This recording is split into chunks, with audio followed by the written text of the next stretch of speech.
अभाव और दमन से क्या तात्पर्य है, जरा बतलाओ। इस पर वह यूँ बोली, प्राकृतिक संस्कृति जो प्रकृति जन्म से ही मनुष्य के अंदर भर देती है, वही मनुष्य का मूल धर्म है, जिसे आप मानवता भी कह सकते हैं, और इसी संस्कृति को जीना मनुष्य का मूल अधिकार भी है। परंतु मनुष्यों ने तो अपनी पहचान के नाम पर धर्मों के, संप्रदायों के और जातियों के अंबार खड़े कर दिए हैं। इसी पहचान के नाम पर मानवीय एहसासों को कुचलने को मैं दमन कहती हूँ। दमन मनुष्य की मौलिकता को, उसके प्राकृतिक एहसासों को कुचलकर मनुष्य और मनुष्य के बीच में सीमाएं खड़ी कर देता है, और यहीं से मनुष्यता का विखंडन शुरू हो जाता है।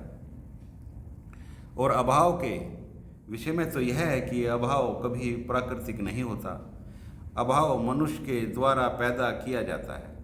यदि प्रकृति की क्षमताओं से अधिक प्रकृति का दोहन मनुष्य करेगा तो अभाव स्वतः ही आ जाएगा। जीवन की प्राकृतिक जरूरतें जब अधूरी रह जाती हैं तो जीवन की सार्थकता संदिग्ध लगने लगती है, और यहीं से जीवन में अभाव का प्रादुर्भाव हो जाता है, जो मानवता को कई बार जख्मी कर देता है। यदि कभी मनुष्य जीने में दक्ष हुआ तो शायद वह दमन और अभाव दोनों को मिटा दे। अच्छा, तो हिंसा और अहिंसा के विषय में क्या सोचती हो? तो उसने कहा, यदि कोई मेरी सीमा निर्धारित करे या मुझसे कहे कि यही तुम्हारा समाज है और यही तुम्हारा धर्म है, तो मैं बहुत असहज हो जाती हूँ, क्योंकि इससे मेरी आज़ादी प्रतिबंधित हो जाती है। जब कोई किसी के आसमान को प्रतिबंधित करने लगता है तो हिंसा जन्म लेने लगती है। हिंसा मनुष्य का स्वभाव तो नहीं, परंतु दमन और स्वतंत्रता का अभाव उसे हिंसक बना देता है। अभाव व दमन की प्रतिक्रिया विद्रोह और हिंसा के रूप में फूटती है। दमन मनुष्य और मनुष्यता के प्रति अविश्वास का एहसास दिलाता है। अहिंसा मनुष्य के स्वभाव में होती है, अहिंसा का कोई कारण नहीं, परंतु हिंसा का कारण अवश्य होता है। अहिंसा तो तृप्ति का एहसास होती है। यदि मनुष्य को अभाव व दमन से मुक्ति मिल जाए और यदि कोई अपने विस्तार के लिए हिंसा को प्रायोजित ना करे तो शायद समाज को हिंसा से मुक्ति मिल जाए।